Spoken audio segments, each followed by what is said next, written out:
সংস্কারের চূড়ান্ত সিদ্ধান্ত নিতে রাজনৈতিক দলগুলোর সঙ্গে ঐকমত্য কমিশনের বৈঠক ঘণ্টাখানেক পর সভাপতিত্ব করবেন প্রধান উপদেষ্টা। জাতীয় নির্বাচনের আগে স্থানীয় সরকার নির্বাচনের যৌক্তিকতা দেখছে না বিএনপি। ইসলামী রাষ্ট্র প্রতিষ্ঠায় ভোটের আহ্বান জামায়াতের।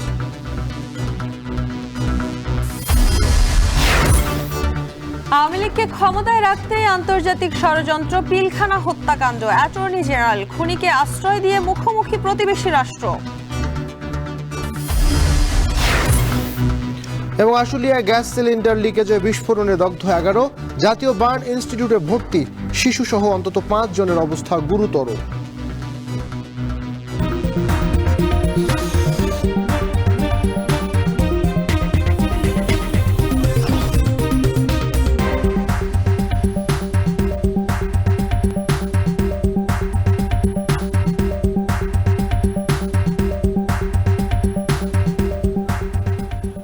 শুনছিলেন শিরোনাম। স্বাগত এখন দুপুরে পুরো আয়োজনে আপনাদের সঙ্গে আছে আমরা দুজন, আমি শম্পা বিশ্বাস এবং আমি নাইম আবির। জাতীয় নির্বাচনের আগে সংস্কার বিষয়ে একমত হতে রাজনৈতিক দলগুলোর সঙ্গে আজ বৈঠকে বসছে জাতীয় ঐকমত্য কমিশন। বিকেলে প্রথম সভায় সভাপতিত্ব করবেন প্রধান উপদেষ্টা ডক্টর মোহাম্মদ ইউনূস। বিকেল 3টায় ফরেন সার্ভিস একাডেমিতে সভায় অংশ নেবে বিএনপি, জামাত সহ রাজনৈতিক দলগুলো।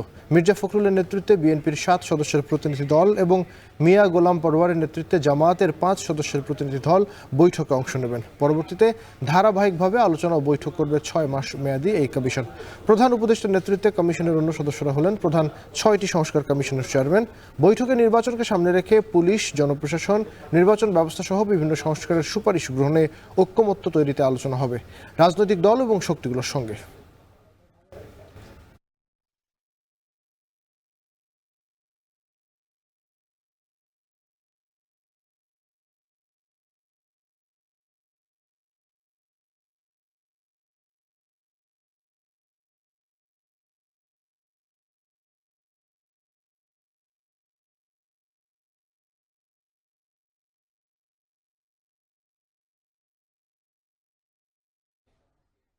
কিছুক্ষণ পর ফরেন সার্ভিস একাডেমিতে জাতীয় ঐকমত্য কমিশনের সভা শুরু হবে। যোগ দেবে বিএনপি, জামায়াত সহ বিভিন্ন রাজনৈতিক দলগুলো।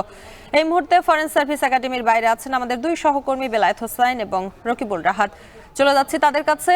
শুরুতেই বেলায়েত, আপনার কাছে জানতে চাই, এই যে ছাত্র জনতার অভ্যুত্থানের পর সবার মনে একটাই প্রশ্ন, স্বৈরাচারী যে ব্যবস্থা রয়েছে সেটি কবে দূর হবে এবং এই কারণে সংস্কার এবং নির্বাচন কতটা জরুরি বলে মনে করছেন আপনি?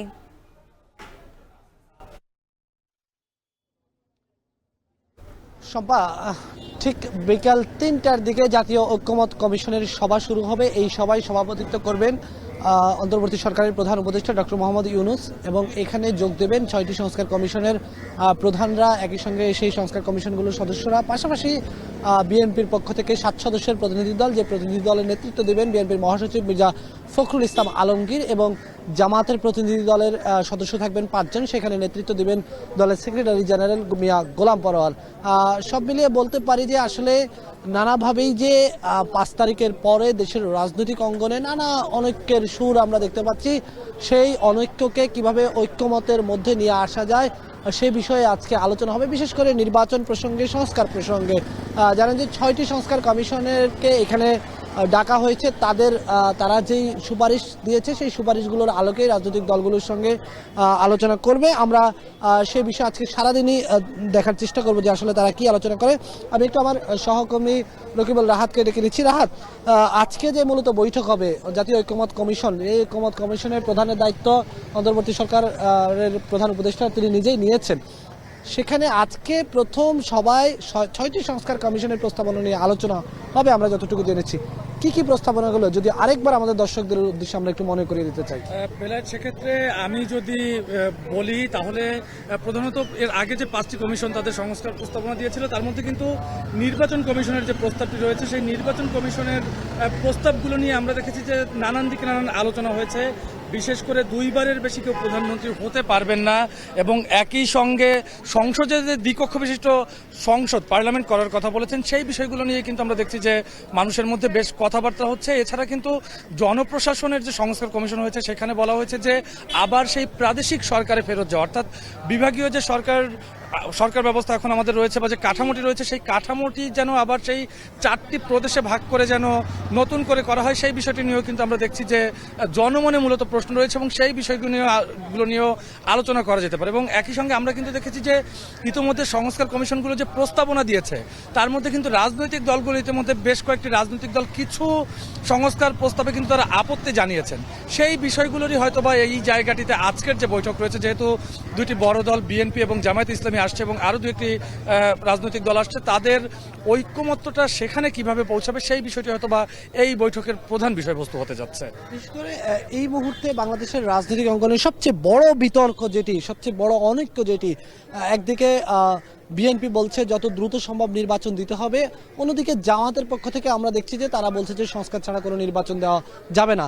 বিএনপি বলছে জাতীয় নির্বাচনের আগে কোনো স্থানীয় সরকার নির্বাচন করা যাবে না, জামাত বলছে জনগণের আকাঙ্ক্ষাকে তারা সম্মান করে জাতীয় নির্বাচনের আগে স্থানীয় সরকার নির্বাচন হতে পারে।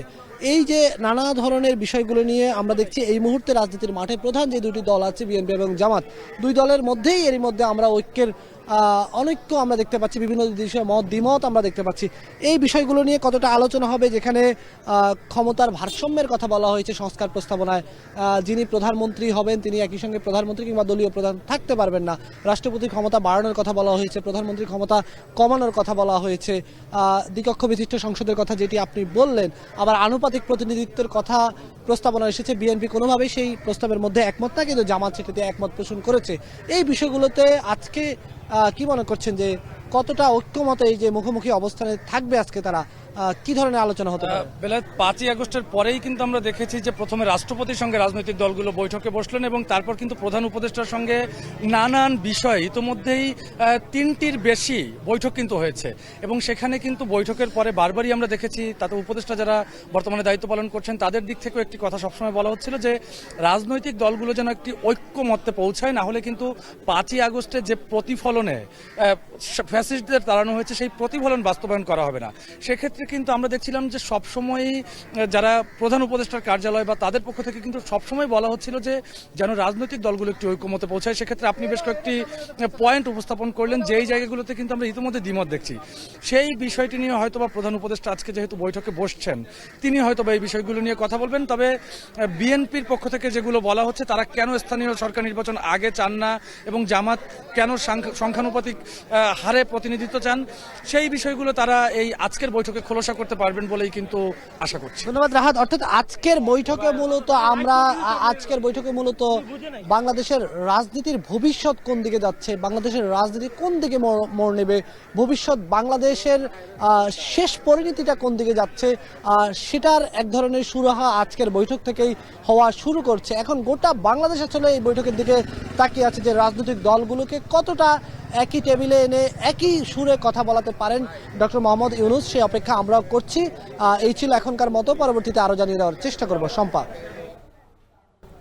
কিছুক্ষণ পর ফরেন সার্ভিস একাডেমিতে জাতীয় ঐকমত্য কমিশনের সভা শুরু হবে, সেখানে বিএনপি জামায়াত সহ বিভিন্ন রাজনৈতিক দল যোগ দিবে। সেই খবর জানাচ্ছিলেন আমাদের দুই সহকর্মী বেলায়েত হোসাইন এবং রকিবুল রাহাত।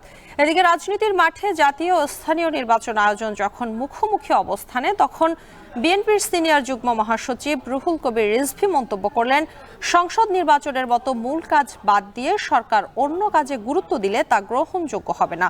আর বিএনপির ভাইস চেয়ারম্যান শামসুজ্জামান দুদু বলেন, যারা জাতীয় নির্বাচনের আগে স্থানীয় নির্বাচন চায় তারাই মুক্তিযুদ্ধের বিরোধিতা করেছে। আরো জানাচ্ছেন সিফাত শাহরিয়ার। ডিসেম্বরের মধ্যেই জাতীয় নির্বাচন এবং সে অনুযায়ী প্রস্তুতি নিচ্ছে সরকার, এমন আশ্বাস মিলেছে ইতিমধ্যে। তবে রাজনীতির মাঠ এখন সরগরম, আগে জাতীয় নির্বাচন নাকি স্থানীয় নির্বাচন, এই আলাপে।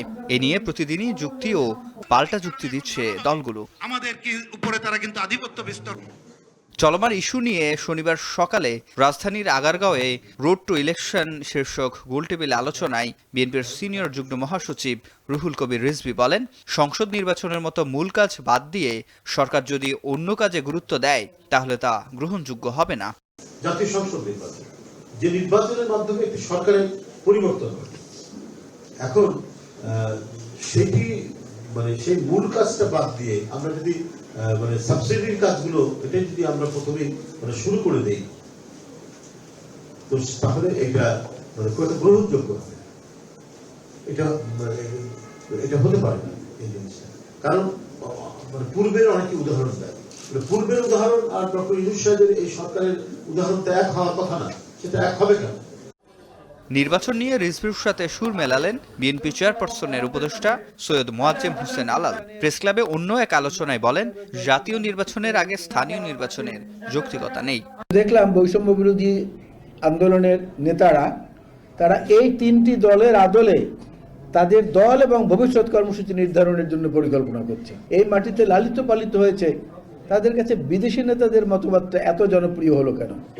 আর বিএনপির ভাইস চেয়ারম্যান শামসুজ্জামান দুদু বলেন, যারা জাতীয় নির্বাচনের আগে স্থানীয় নির্বাচন চায় তারাই মুক্তিযুদ্ধের বিরোধিতা করেছে। এই সরকার যতক্ষণ পর্যন্ত আমরা প্রতিষ্ঠা করতে না পারবো ততক্ষণ আমাদের কাজ শেষ হয়েছে, এটা আমাদের ভাবার কোনো কারণ নাই। এ সময় বক্তারা গণতন্ত্রের পক্ষের শক্তিকে আরও ঐক্যবদ্ধ থাকার আহ্বান জানান। গণতান্ত্রিক জনসমর্থিত। সিফাত শাহরিয়ার, এখন ঢাকা। আগামী সংসদ নির্বাচনে ইসলামী দলগুলোর পক্ষে ভোট চাইলেন জামাত ইসলামীর নায়েবে আমির অধ্যাপক মুজিবুর রহমান। দুপুরে ঝালকাঠিতে জামাত ইসলামীর কর্মী সম্মেলনে এই আহ্বান জানান তিনি। প্রধান অতিথির বক্তব্যে তিনি আরও বলেন, স্বাধীনতার পর থেকে যারা সরকার গঠন করেছে তারা কেউই দেশে শান্তি প্রতিষ্ঠা করতে পারেনি। আন্দোলন করে জালেমকে তাড়াতে পারলেও জুলুম দূর হয়নি। এই জুলুমকে তাড়াতে হলে দেশে ইসলামী রাষ্ট্র প্রতিষ্ঠা করতে হবে। আপনারা কি জাতীয় সংসদে ইসলামকে পোষাতে চান? এরকম জালসার কথাবার্তা বললে, সম্মেলন করলে কি হয়ে যাবে? জাতীয় সংসদে লোক পাঠাতে হবে যারা কোরআনের আইনের পক্ষে কাজ করবে। কথা ঠিক কিনা বলে? এজন্য বাংলাদেশে যারা যারা ইসলামের পক্ষে কাজ করতে চায় তাদেরকে আমরা ঐক্যবদ্ধ করতে চাই। আমরা ভোট কেন্দ্রে একটি ব্যালট বাক্স রাখতে চাই যাতে ইসলামের ভোট এক জায়গাতে পড়তে পারে। কথা ঠিক কিনা বলে? আওয়ামী লীগকে ক্ষমতায় রাখার জন্য আন্তর্জাতিক ষড়যন্ত্র ছিল পিলখানা হত্যাকাণ্ড। বাংলাদেশে আধিপত্য বিস্তার ও লুটপাটের রাজত্ব কায়েম করতে প্রতিবেশী রাষ্ট্র এই ষড়যন্ত্র করেছিল বলে মন্তব্য করেছেন অ্যাটর্নি জেনারেল মোহাম্মদ আসাদুজ্জামান। সকালে এফডিসিতে পিলখানা হত্যাকাণ্ড নিয়ে এক ছায়া সংসদ বিতর্ক প্রতিযোগিতায় অংশ নিয়ে তিনি কথা বলেন। এ সময় তিনি বলেন, ক্ষমতায় টিকে থাকতে গত 15 বছর ধরে সাংবিধানিক প্রতিষ্ঠান ধ্বংস এবং রাজনৈতিক দুর্বৃত্তায়ন করেছে আওয়ামী লীগ। এই হত্যাকাণ্ডের বিচার প্রক্রিয়া ত্রুটিপূর্ণ ছিল বলা যাবে না, তবে বিচারিক কার্যক্রমে মাস্টার মাইন্ডদের বাদ দেওয়া হয়েছিল, তাদেরও বিচারের আওতায় আনা হবে। এই বিডিআর হত্যাকাণ্ড কোনো অর্ডিনারি ক্রাইম ছিল না, এটা কোনো অর্ডিনারি মিউটিনি ছিল না। এটা আমার রাষ্ট্র ব্যবস্থাকে ধ্বংস করার জন্য, আমার স্বাধীনতা এবং সার্বভৌমত্বকে বিপন্ন করার জন্য, এদেশে নৈরাজ্যবাদী শক্তিকে দীর্ঘস্থায়ী ক্ষমতায় রেখে বাংলাদেশের মানুষকে জিম্মি করার জন্য, বাংলাদেশের মানুষের ভোটাধিকার হরণ করার জন্য আমার 57 জন চৌকস সেনা কর্মকর্তাকে হত্যা করা হয়েছিল। সাভারের আশুলিয়ায় গ্যাস সিলিন্ডার বিস্ফোরণে নারী ও শিশু সহ দগ্ধ হয়েছে 11 জন। এদের মধ্যে অন্তত 5 জনের অবস্থা আশঙ্কাজনক। শুক্রবার রাতে আশুলিয়ায় গোমাইল এলাকায় এই দুর্ঘটনা ঘটে। প্রত্যক্ষদর্শীরা জানান, স্থানীয় আমজাদ ব্যাপারীর বাড়ির 2 তলায় ভাড়া থাকতেন সুমন। শবে বরাতের রাতে সুমনের ভাই পরিবার নিয়ে বেড়াতে গেলে পিঠা বানানোর সময় হঠাৎ সিলিন্ডার বিস্ফোরণ হয়। এতে শিশু এবং নারীসহ পরিবারের মোট 11 জন দগ্ধ হয়। পরে স্থানীয় হাসপাতালে নেওয়া হলে চিকিৎসকরা তাদের জাতীয় বার্ন ইউনিটে পাঠিয়েছেন।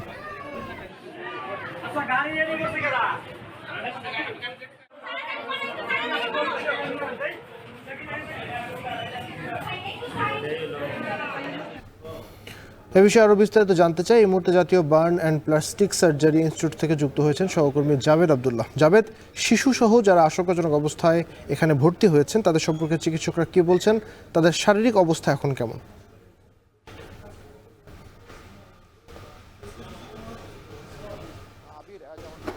গতকাল রাতে আশুলিয়ার গোমাইল এলাকায় আমজাদ ব্যাপারীর বাসভবনে মূলত এই অগ্নি দগ্ধের ঘটনাটি ঘটে। মূলত সেখানে সুমন মিয়ার দগ্ধ সুমন মিয়ার বাড়িতে 3টি পরিবার একত্রিত হন। তারা পরস্পরের ভাই হন এবং যে আরেকজন যিনি রয়েছেন দগ্ধ শিশু যার কথা বললেন তার মামি হন। মূলত স্বজনের আত্মীয়ের যে নিমন্ত্রণ সেই নিমন্ত্রণে মূলত তারা সেই বাড়িতে একত্রিত হয়েছিলেন। সেখানে তাদের মামি, ছোট মামি তাদের জন্য পিঠার বানাবার জন্য, পিঠা তৈরি করার জন্য রান্নাঘরে গেলে রান্নাঘরে গ্যাস লিকেজ থেকে মূলত অগ্নিদগ্ধের এই ঘটনাটি ঘটে। ঠিক সেই সময় 11 জন যে সদস্য রয়েছে তাদের 3 পরিবারের সেই সদস্যরা অগ্নিদগ্ধ হন। স্থানীয়রা ঘটনাটি বোঝার পরে তাদেরকে উদ্ধার করে স্থানীয় যে হসপিটাল সেখানে তাদেরকে প্রাথমিক চিকিৎসা প্রদান করেন এবং তারপরই তাদের যে শারীরিক অবস্থা সেটার অবনতি হলে তাদেরকে ঢাকায় আনা হয়, জাতীয় বার্ন অ্যান্ড প্লাস্টিক সার্জারি ইনস্টিটিউটে আনা হয়।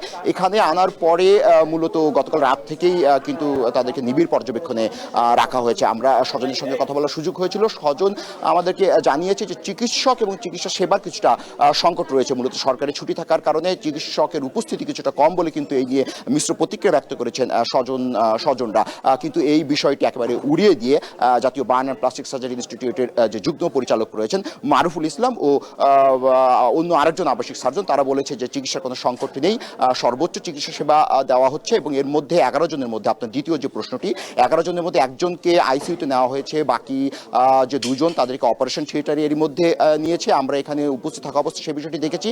4 জনকে আইসিইউ এবং আর বাকি 4 জনকে সিসিইউ অর্থাৎ করোনারি কেয়ার ইউনিটে নিবিড় পর্যবেক্ষণে রাখা হয়েছে। ডক্টরের পক্ষ থেকে জানানো হয়েছে যে সর্বোচ্চ চেষ্টা করা হচ্ছে রোগীদেরকে স্বাভাবিক জীবনে ফিরিয়ে আনার জন্য। তবে এর মধ্যে আমাদেরকে যে বিষয়টা একটু মোটা দাগে ডক্টর জানিয়েছেন সেটি হলো যে এর মধ্যে একজন মানব দেহের 25% পুড়ে গেলে সেই রোগীকে বাঁচিয়ে রাখা কিছুটা অসম্ভব হয়ে পড়ে এবং এর মধ্যে যে 4 জন রোগীকে আইসিইউতে রাখা হয়েছে সেই 4 জন রোগীর মধ্যে প্রায় 4 জনেরই 80 থেকে 90% দেহের যে অংশ এবং শ্বাসনালী সেগুলো পুড়ে গেছে এবং তাদের চিকিৎসা ব্যাপারে ডাক্তাররা এখন পর্যন্ত আশাহত নন, তবে চিকিৎসা চালিয়ে যাচ্ছেন চিকিৎসকরা। তো এই ছিল আমার কাছে জাতীয় burn and plastic surgery institute থেকে আবির সবশেষ তথ্য।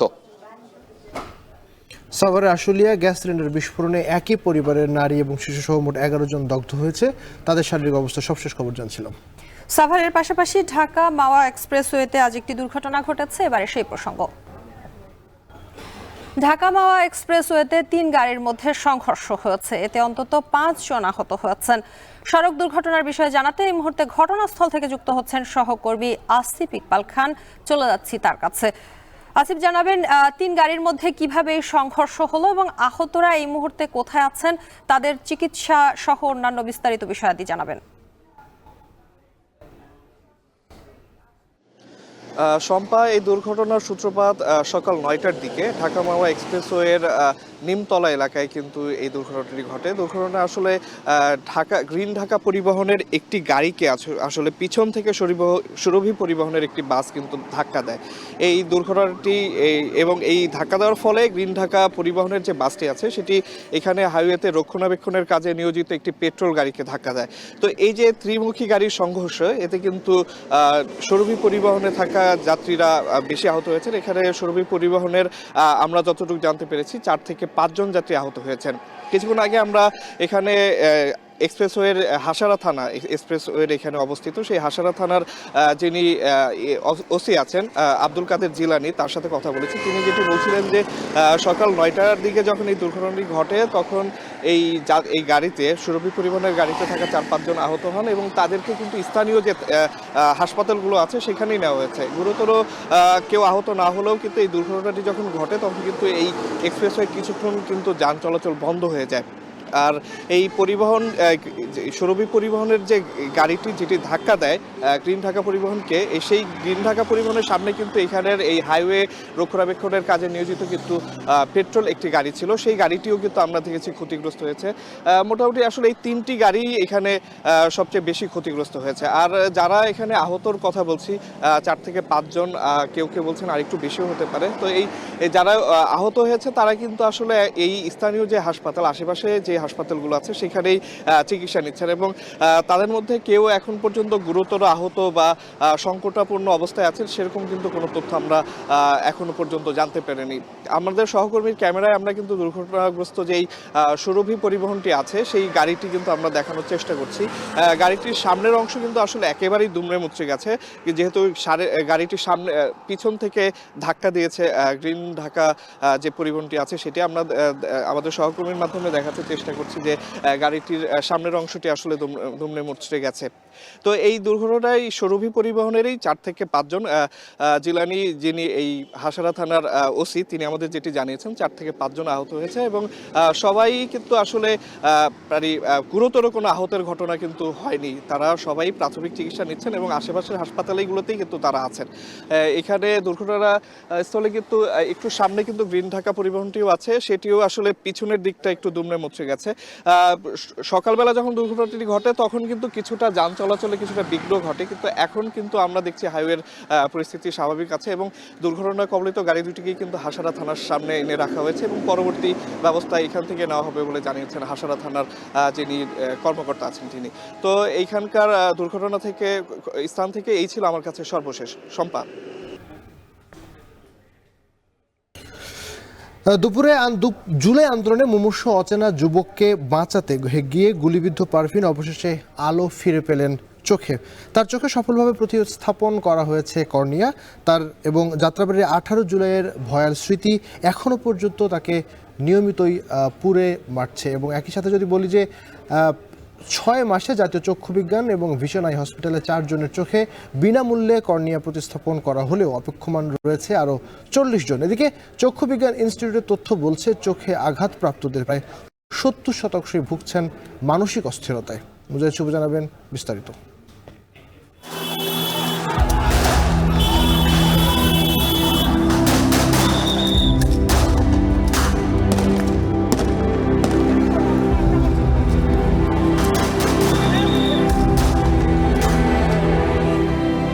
ভয়ঙ্কর 24-এর 18 জুলাই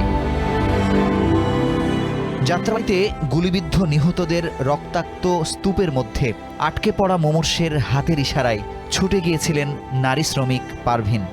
তাকে টেনে বের করতেই আবারও পুলিশের গুলি। বুকের ওপরে লাশ হয়ে গেল অচেনা সেই যুবক।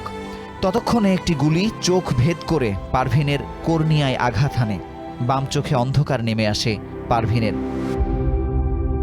এমন মানুষ এর কিনা ভাবে কেউ মারা গেছে, কেউ রাত নাই, কেউ পা নাই, মনে হয় যে গরু জবাই করলে যে এর কিনা রক্ত, এর কিনা যাত্রাবাড়ি রক্ত।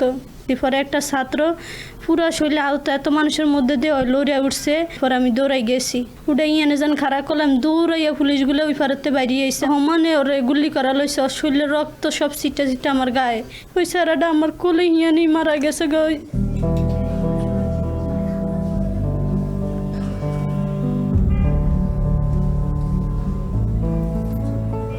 6 মাস পর শ্রীলঙ্কা থেকে আনা কর্নিয়ায় নতুন করে চোখের আলো ফিরেছে তার। গুলি যাওয়ানে আমার এই চোখের মধ্যে আইয়া পড়লো, মনে হলো কি যে এত বড় একটা ইট চোখের মধ্যে কেউ মাইরা দিছে, এতটা খারাপ লাগছে, মনে কলজাটা বাড়ি করে নইয়া গেল। আর এদিন যেসব তো রাস আর যেসব তো রক্ত দেখছি, এটি মানে কেউ জিগেল মনে পড়লো। এদিনকে আর ঘুমাইয়ে না কেন, হাত পরে দুর্বল হইয়া যায়।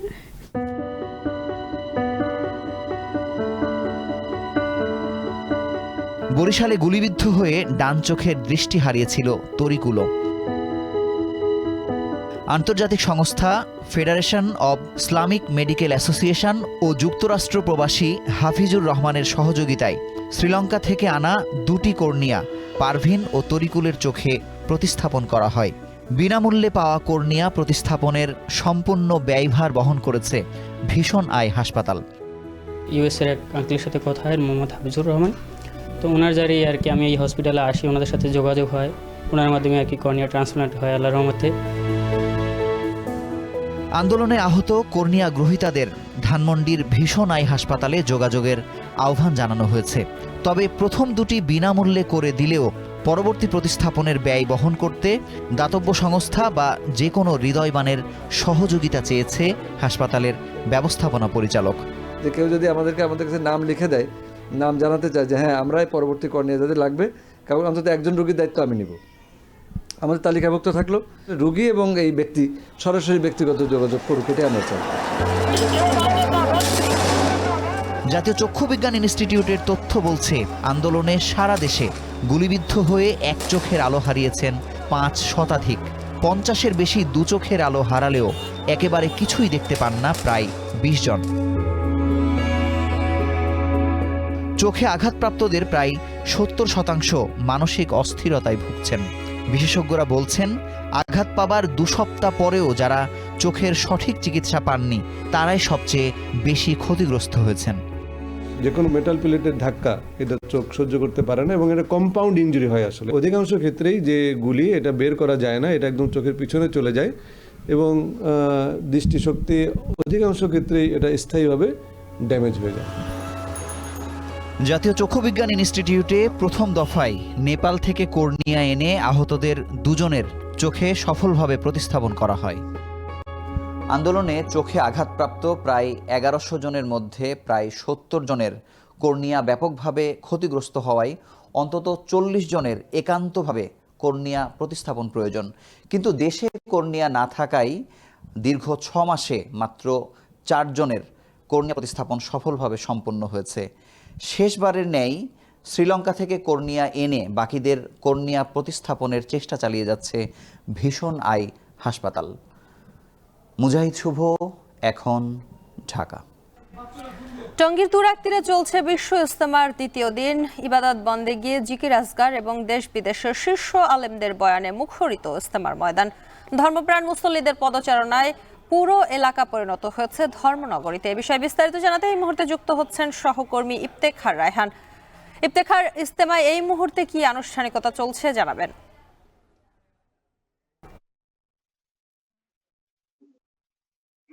শম্পা, কিছুক্ষণ আগে ইজতেমা ময়দানে জোহরের নামাজ অনুষ্ঠিত হয়েছে এবং এই জোহরের নামাজের পর এখন আরবের একজন শীর্ষ আলেম, একজন মাওলানা, তিনি বয়ান করছেন এবং তাৎক্ষণিকভাবে তার যে বয়ানটি সেটি বাংলাতে তর্জমা করে দেওয়া হচ্ছে মুসল্লিদের উদ্দেশ্যে।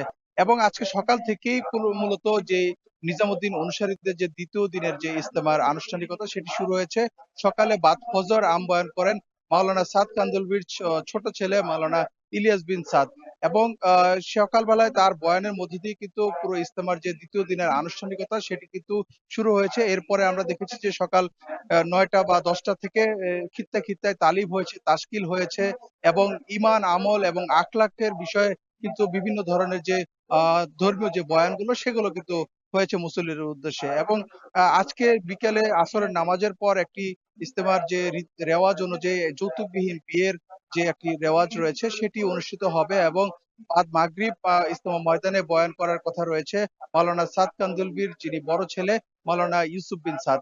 এবং এই তাদের যে বয়ানটি হচ্ছে ইজতেমা ময়দানে, সেই বয়ানের কিন্তু বারবার একটি বিষয় তুলে ধরা হচ্ছে যে রাসূল সাল্লাল্লাহু আলাইহি ওয়াসাল্লামের যে দিনের কাজ, দিনের দাওয়াত সেটি বিশ্বব্যাপী ছড়িয়ে দেওয়ার জন্য এই তাবলিগের বিশ্ব ইজতেমার আয়োজন করা হয়ে থাকে। এবং এই জায়গা থেকে যারা বিশ্বব্যাপী যখন ইসলামের যে দাওয়াতের কাজ সেটি যখন ছড়িয়ে দেওয়া হবে তখনই কিন্তু ইজতেমার সার্থকতা হবে। এবং এই ইজতেমা ময়দানে আগামীকাল রোববার দুপুরের 12টার মধ্যে ইজতেমার আখিরি মোনাজাত অনুষ্ঠিত হবে এবং সে কারণে ইজতেমা ময়দান এবং এর আশপাশের এলাকায় কঠোর নিরাপত্তা বলয় তৈরি করা হয়েছে এবং পুরো ইজতেমা ময়দান এবং এর আশপাশের এলাকায় এখন ধর্মপ্রাণ মুসল্লিদের পদচারণায় ধর্মীয় একটি নগরীতে পরিণত হয়েছে। তো সবকিছু মিলিয়ে এই ছিল আমার কাছে ইজতেমা ময়দান থেকে সবশেষ তথ্য। শম্পা, দেশের বাইরের প্রসঙ্গ। যুদ্ধবিরতির চুক্তি অনুযায়ী শনিবার 6ষ্ঠ দফায় 3 ইসরায়েলি জিম্মিকে মুক্তি দিয়েছে হামাস। বিনিময়ে 369 ফিলিস্তিনিকে বন্দীকে রেহাই করবে ইসরায়েল। এর মধ্যে 24 জন মৃত্যুদণ্ডপ্রাপ্ত আসামি। মুক্তি দিলেও এই 24 জনকে নির্বাসনের জন্য পাঠানো হবে মিশরে। শুক্রবার হামাসের তরফ থেকে জিম্মিদের তালিকা গ্রহণ করেছে ইসরায়েলের প্রধানমন্ত্রীর কার্যালয়। আল জাজিরার তথ্য বলছে, মুক্তি পেতে যাওয়া 3 জিম্মির মধ্যে 2 জনের দ্বৈত নাগরিকত্ব আছে।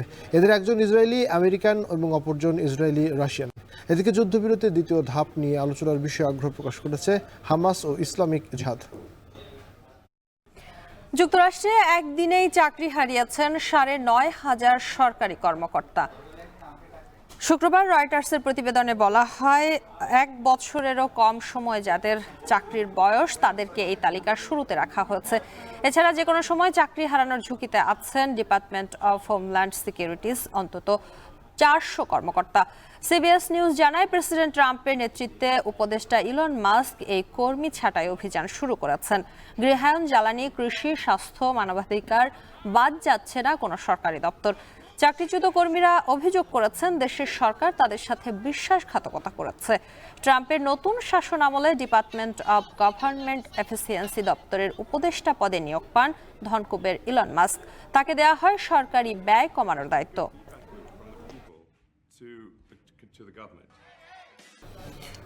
সঙ্গীতাঙ্গনে আরও এক নক্ষত্রের পতন। না ফেরা দেশে পাড়ি জমালেন আমি বাংলায় গান গাই সহ অনেক কালজয়ী গানের রচয়িতা, প্রখ্যাত গীতিকার, সুরকার ও সঙ্গীত শিল্পী প্রতুল মুখোপাধ্যায়। 83 বছর বয়সে শনিবার সকালে মারা গেছেন বর্ষিয়ান এই সঙ্গীত শিল্পী। কলকাতার SKM হাসপাতালে চিকিৎসাধীন অবস্থায় তার মৃত্যু হয়। ফুসফুস ও হৃদরোগ সহ নানা জটিল রোগে ভুগছিলেন তিনি। গত 2 সপ্তাহ হাসপাতালের আইসিইউতে চিকিৎসাধীন ছিলেন বরেণ্য এই শিল্পী। 1942 সালের 25 জুন অবিভক্ত বাংলার বরিশালে জন্মগ্রহণ করেন প্রতুল মুখোপাধ্যায়। 1947 সালে দেশ ভাগের সময় সপরিবারে পাড়ি জমান ভারতে। ছোটবেলা থেকেই নিজের লেখা গানে সুর দিতেন। তার অসংখ্য গান, এর মধ্যে আমি বাংলায় গান গাই গানটি তাকে বিশেষভাবে পরিচিত করে তোলে শ্রোতামহলে।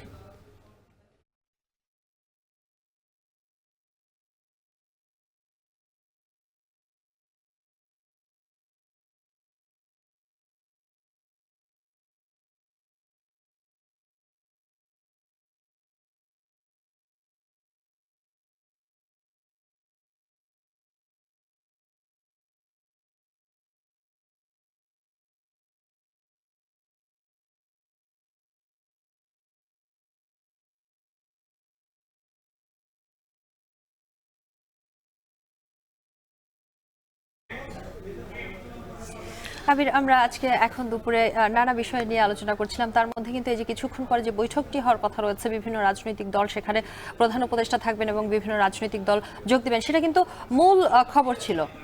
একটু জানিয়ে রাখি যে 6টি যে সংস্কার কমিশন তৈরি হয়েছিল এবং এই 6 জনই কিন্তু 6টি কমিটি কিন্তু তাদের নিজস্ব যে সংবিধান সংস্কার থেকে শুরু করে নির্বাচন সংস্কার সবাই জমা দিয়েছিল এবং এই 6টি কমিটির যারা মানে কমিশন প্রধান তারাই কিন্তু এখানে থাকবেন এবং প্রধান যে বৈঠকটি হবে প্রথম বিএনপি এবং জামাতের সাথে, সেখানে কিন্তু প্রধান উপদেষ্টা সভাপতিত্ব করবেন। আবিরের মধ্যে দিয়ে আমরা এখন দুপুরের একদম শেষ পর্যায়ে চলে এসেছি, তবে যাবার আগে শিরোনামগুলো জানিয়ে দিব আরও একবার। সবার তার আগে একটু আমরা ওয়েবসাইটের লিঙ্কগুলো দিয়ে দিই। হ্যাঁ, আমরা এখন টেলিভিশন ওয়েবসাইটে দেখুন www.ekhon.tv। সেই সঙ্গে এখন টেলিভিশন ফেসবুকে দেখতে ভিজিট করুন facebook.com/tv.ekhon এবং ইউটিউবে এখন টেলিভিশন দেখতে ভিজিট করুন youtube.com/c/ekhon tv।